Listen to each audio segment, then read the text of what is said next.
Bueno, buenas tardes. Muchas gracias por esta oportunidad que se nos da aquí. Voy a hablarles sobre una investigación que hemos realizado en paneles de yeso con agregados de residuos plásticos de cables y las propiedades mejoradas que presentaron respecto a humedades interiores y, bueno, por tanto, también en beneficio de esa calidad del aire interior de las edificaciones. En primer lugar, y muy brevemente, voy a hacer una contextualización. Les voy a hablar de la metodología empleada y de los resultados obtenidos y finalmente les expondré las conclusiones a las que hemos llegado. Sabemos que la existencia de humedades dentro de las edificaciones pues, favorecen esa aparición de diversas patologías que afectan a varios campos de las mismas. Por poner ejemplos, calidad del aire interior, el confort térmico, la durabilidad de los materiales, pero uno que es más peligroso o que nos afecta más de cerca, que es los problemas de salud en los usuarios, en los habitantes de estas viviendas.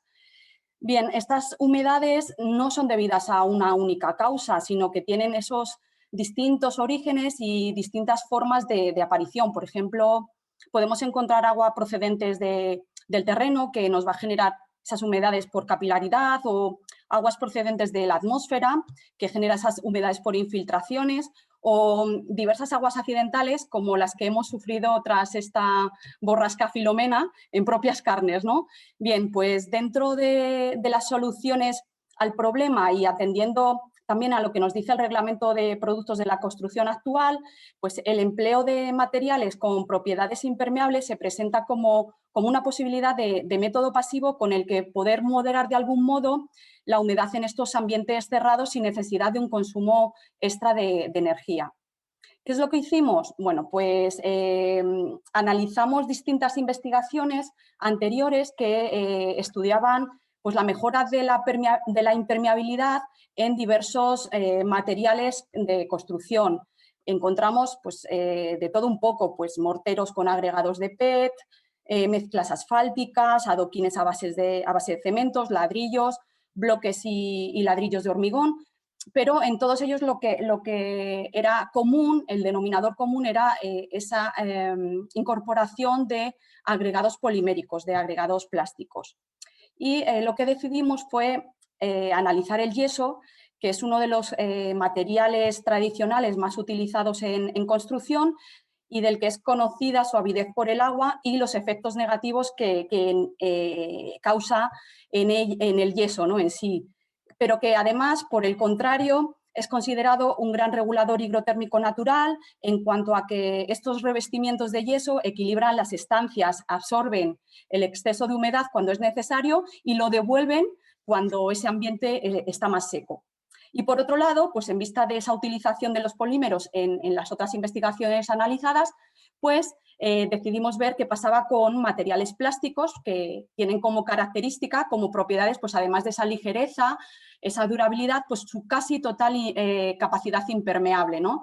Y por el contrario, encontrábamos como problemática su dificultad de reciclaje. Bueno, pues finalmente lo que hicimos fue analizar esas propiedades de compuestos de yeso con residuos plásticos procedentes en este caso del reciclaje de cables y observamos su capacidad frente a la acción del agua. En el proceso experimental lo que hicimos fue fabricar probetas de escayola, la decisión fue escayola en vez de el yeso, y la relación que utilizamos fue de 0,8 con el agua y agregamos un 50, un 60 y hasta un 70 del residuo plástico procedente del reciclaje de cables, tal cual procedía de la empresa de reciclaje y sin pasar por ningún tipo de proceso intermedio, ¿no? Para también no causar más gasto energético. La granulometría máxima de este residuo que nos aportan es de 3 milímetros y bueno, en todos los ensayos realizados se fabricó también una serie de probetas sin residuo que llamamos la serie de referencia para poder ir comparando los resultados obtenidos. Bueno, indicar también que este tipo de ensayo se realizó en el Laboratorio de Materiales de la Escuela Técnica Superior de Edificación de la Universidad Politécnica de Madrid y bueno, fue justo la parte del agua, ¿no? También hay otros ensayos previos de resistencias que utilizamos otros laboratorios. Bueno, el primero de los ensayos fue el ensayo de absorción de agua por capilaridad y, bueno, como su nombre indica, se utilizó para conocer esa velocidad de absorción de agua por capilaridad de los compuestos. Los resultados lo que nos mostraron fue una reducción de más de un 50% en la capacidad de absorción de agua de los compuestos con residuos plásticos respecto a la referencia. A continuación se realizó el ensayo de permeabilidad al vapor de agua, mediante el cual lo que obtuvimos fueron las propiedades de transmisión de vapor de agua a través del material y los resultados pudimos ver que se reducía esta capacidad en un 30%. Y a priori, aunque puede suponer o puede parecer una gran variedad, bueno, pues estos límites de los compuestos con residuos plásticos siguen encontrándose dentro de lo permitido como material regulador de humedad relativa en las estancias interiores en edificaciones residenciales según las normativas, según las UNES. El siguiente de los ensayos que realizamos fue el ensayo de cámara húmeda. Mediante este ensayo lo que se analizó fue el comportamiento de los compuestos ante una humedad continuada, una humedad constante. Y aquí lo que se observó fue que los compuestos con un 50 y un 60% de residuo reducían entre un 25 y un 45% respectivamente su capacidad de retención de agua, pero no así el del 70% que tenía un comportamiento similar a la referencia. También se realizó un ensayo de ciclos de agua estufa, pues para ver esa capacidad de secado después de haber estado sometidos a estar sumergidos completamente durante un periodo de tiempo, y el comportamiento después de los resultados obtenidos fue que es similar los compuestos con residuos respecto al compuesto de referencia, sin embargo, disminuye su capacidad de retención de agua un 20%. Visualmente, además, se puede ver en la imagen que parece que se degrada mucho más la probeta de residuo porque se deteriora esa capa superficial y lo que aflora son las partículas plásticas, pero en realidad el deterioro es similar. Lo que pasa que en la probeta de escayola, pues claro, no tiene esos colores que llaman tanto la atención visualmente, pero es el deterioro, ya digo, similar en ambos.